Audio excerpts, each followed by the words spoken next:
there's been a lot of thought experiments, often termed a day without space.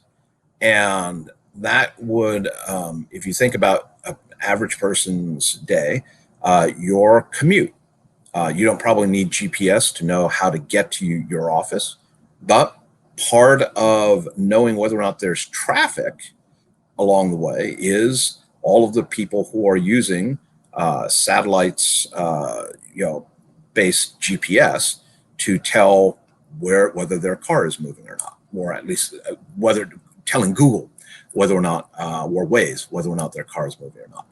If they are making cell phone calls, the cell phone tower obviously doesn't require space, but the timing signal required to allow you to smoothly transit from cell to cell is satellite based.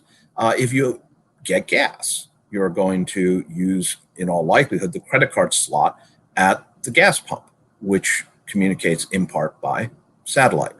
If you are going to make phone calls where you use the internet, transatlantic, transpacific, some of that potentially is going by satellite.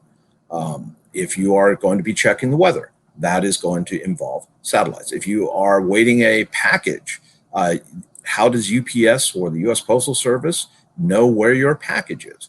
In part because there are radio tags that transmit, that are getting updates. Where are they? Based on GPS.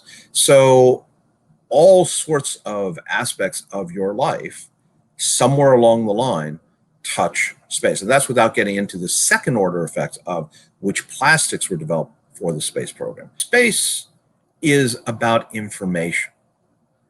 All of the things I just mentioned, GPS signals, weather data, communications in and of itself, is about information. And cyber threats are about disrupting the flow of that information, or the control systems that allow and manage the flow of that information. So you can imagine shooting down satellites, this has happened fairly recently, as space warfare. But much more likely, and probably occurring even as we speak, are efforts to hack into satellites, to turn them off, to insert ransomware so that the operators basically have to pay that if they want the satellites to operate properly. You can jam signals. These are all, in many ways, cyber attacks that affect the space infrastructure.